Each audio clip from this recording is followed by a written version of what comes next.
l'isolation de vos combles avec la société Éco-Groupage. Et la société Péris, partenaire du rugby languedocien, vous présente Série Rugby.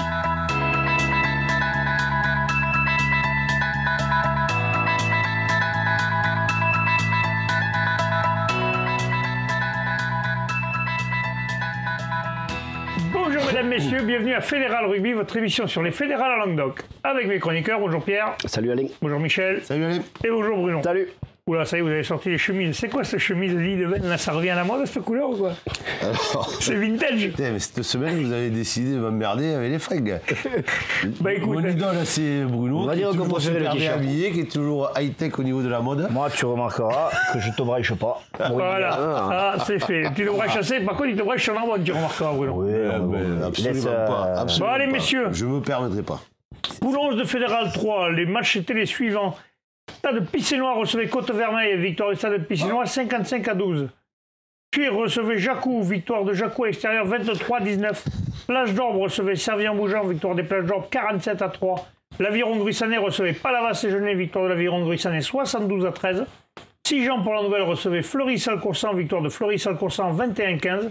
Et enfin, dernier match, Vendre recevait Rizal de Bonpass, victoire de Rizal de Bonpass 49-7. On commence par le stade Picénois Côte-Vermeille, Pierre. Ouais. 55-12, là, ça fait pas rire. Hein. Ouais, je pense que là, le stade de Picénois est vraiment, on va dire, en mode phase finale. Ils ont complètement déroulé. Une victoire à 55-14 avec 8 essais inscrits, notamment un essai et 6 transformations et une pénalité de Béradouin. Oui, bah lui, il fait Et le serial marqueur Carayon encore qui fait un doublé, je pense un triplé, ouais, qui marque rien à dire sur le match. Je crois qu'à la mi-temps le score était déjà fait, oui, il y avait 24-7.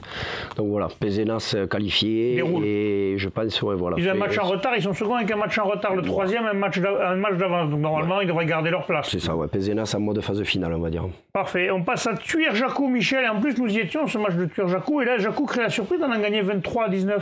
Ouais, une vraie surprise, d'autant plus que Tuir avait bien entamé le match en marquant le premier essai. Après, ils ont pris 2 contre, qui a mis Jacou en confiance, et Jacou s'est imposé logiquement. Il y a eu beaucoup d'erreurs après dans le jeu du côté de Tuir, qui nous avait habitués à avoir un jeu un peu plus léché.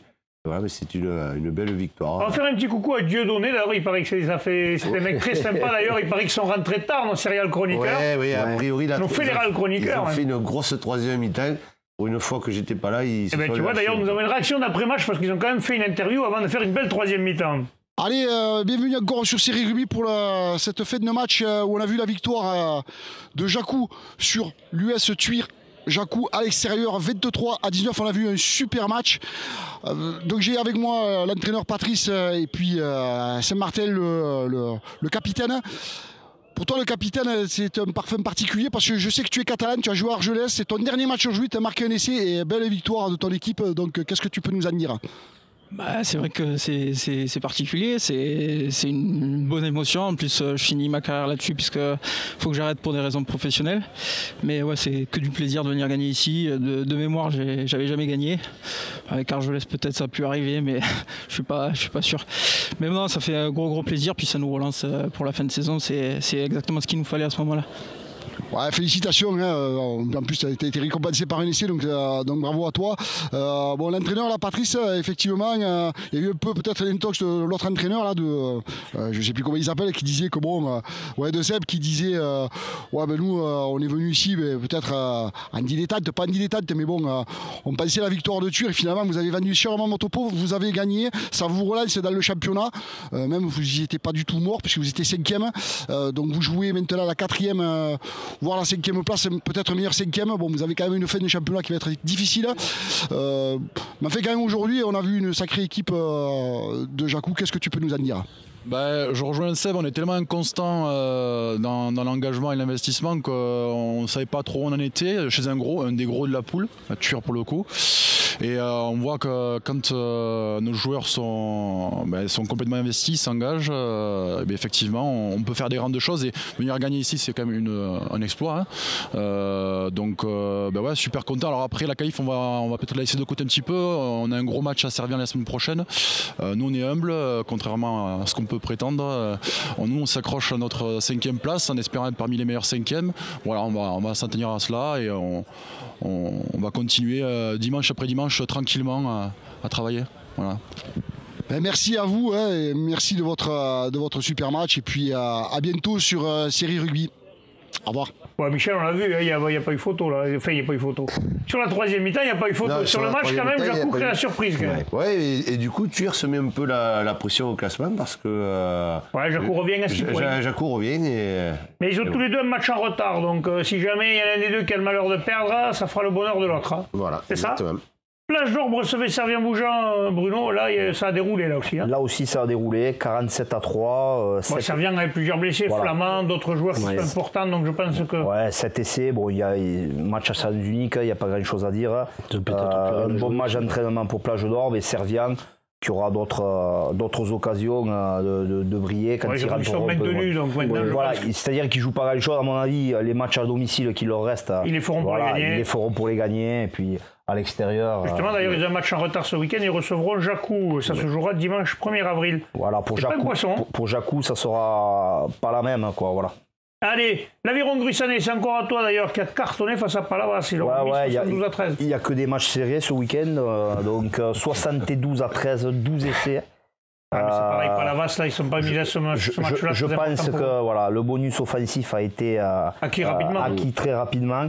Palavas joue son maintien la semaine prochaine contre Fleury. Ce dimanche, voilà. C'est un match en retard, ils recevront l'entente Fleury-Salcoursan, messieurs. Donc ils ne sont pas allés se casser les dents chez le leader incontesté et incontestable de la poule.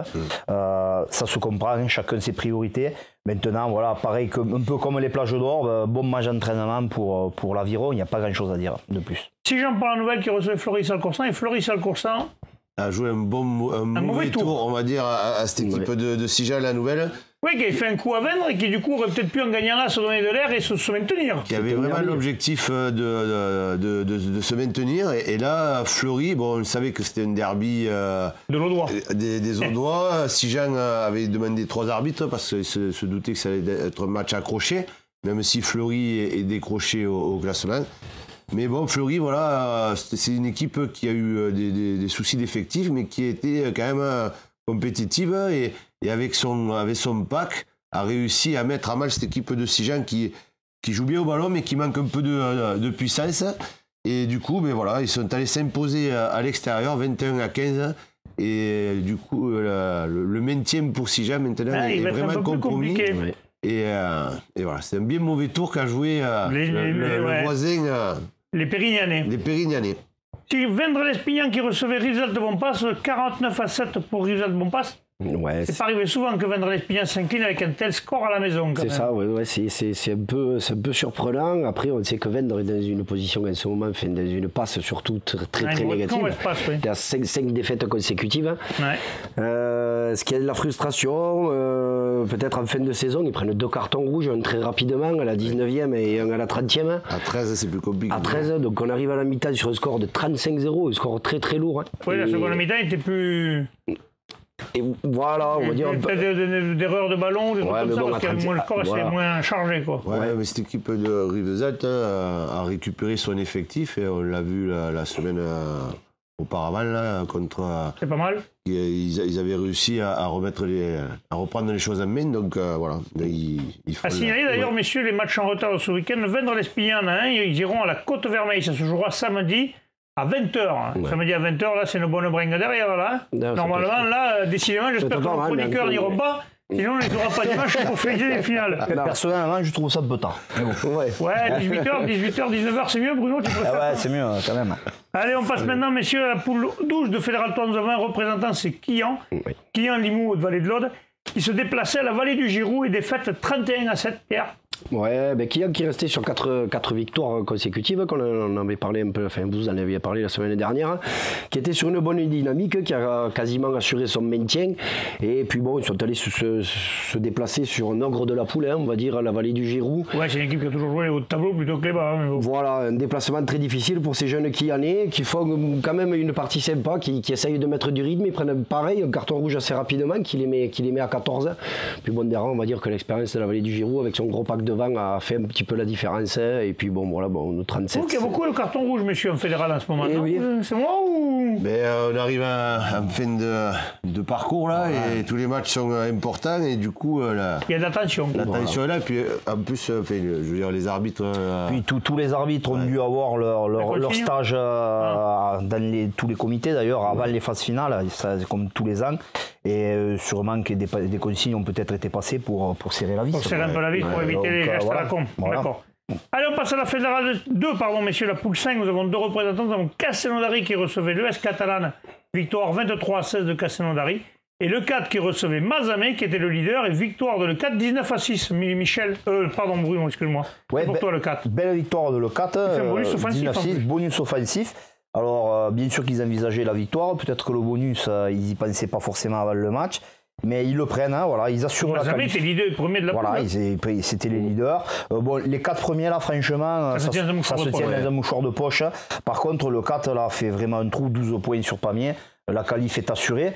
Pourquoi pas aller chercher, je crois qu'il y a un match en retard. Un match en retard au Toctoec qui se jouera ce samedi à 17h. Pourquoi pas essayer d'aller chercher une des 2 premières places. Ça sera toujours bon à prendre pour la suite. Ben, disons que si tu vas dans les 2 premiers, tu reçois. Voilà, donc, tu reçois au retour. Tu vas sinon tu es à l'extérieur. Voilà. Castellondari et Michel qui recevaient l'ES Catalane, victoire 23-16. C'est pareil, Castellondari qui fait le job. Il devrait se maintenir maintenant. Une victoire hyper importante, cette victoire. Hein. Donc oui, Castellondari qui joue le maintien. Mais ils ont 2 matchs en retard, donc en ayant de l'avance et 2 matchs en retard, normalement le maintien devrait là ils ont fait un grand pas, hein, mais bon, ce match était tendu quand même. Au départ, on sentait qu'il y avait beaucoup d'enjeux, et Castellondari a eu un peu de mal à se lancer, mais après ils ont réussi à prendre le jeu en main. Ils ont marqué 3 essais, hein, de Valade et de Lala, et c'est Bachali qui à 5 minutes de la fin a marqué l'essai qui a donné un peu d'air à cette équipe Castellondari, et qui permet vraiment comme tu dis, de faire le job, et des points importants pour un maintien qui est bien engagé. Ouais. On passe à la fédérale 1, la poule 4. Nous avons 2 représentants. Nous avons Agde qui se déplaçait à Grasse, défaite 28-14. Et Nîmes qui se déplaçait à Yerkarkeran, et victoire de Nîmes 28-23. On commence par les Agatois, Michel. Saison cauchemardesque, qui sont derniers le poule. Ouais, Agde, le maintien va être compliqué. Hein. Agde qui, on le sent depuis un mois ou 2, a peut-être un peu baissé les bras et s'est résigné peut-être à redescendre en Fédéral 2. Les mots du président n'ont pas fait l'effet escompté. Il a dit que ce n'était pas le Club Med, mais j'ai l'impression que ça n'a pas eu un effet. Après, on sait que tous ces déplacements sont compliqués. Hein. Grâce, il faut y aller. C'est une sacrée poule. C'est une poule difficile. Hein, bon, 4 essais, Barberis, Lopez à 2 reprises. En fait, c'est une lourde défaite encore. Maintenant, on sait que Agde va redescendre. Ils joueront une petite dernière chance contre Suresnes. Voilà, il faut qu'ils battent Suresnes. Ça se jouera d'ailleurs ce week-end, Bruno, tu as bien fait d'en parler. Oui. S'ils gagnent ce match-là, et pourquoi pas prendre peut-être espérer. Beaucoup de si, mais peut-être ça leur permettrait d'être encore en course. Hier, Nîmes qui se déplaçait à Yerkarkeran, victoire de Nîmes 28-23. Ouais, très belle opération de Nîmes, qui va gagner hier. Il faut toujours aller gagner. 6 points d'avance sur le poursuivant. Voilà, c'est un match difficile. Ils perdent à la mi-temps 13-7, et le match a basculé à 7 minutes sur 3 essais du centre Robé, ou Robin, vous m'excuserez pour la prononciation, sur 2 contre 1, et un troisième, un essai très bien construit. Et bien voilà, c'est Nîmois qui vont faire le coup à hier, et qui s'imposent et qui s'installent en deuxième et recevront deuxième place ce week-end. Ouais. C'est rare, hein, un coup du chapeau comme ça, 5 minutes, 3 essais. À mon avis, il a gardé le ballon. À mon avis, il a dû payer un coup à tout le monde. Il est bon, le canard de jaune, Ça, c'est des choses qu'il va se rappeler longtemps. Messieurs, je vous remercie. On va se quitter. On se retrouve demain pour les séries avec 2 invités, les 2 coprésidents de la Grande Motte, les Sharks. Messieurs, à bientôt. Transpirez bien sur les terrains. Allez, salut. Ciao.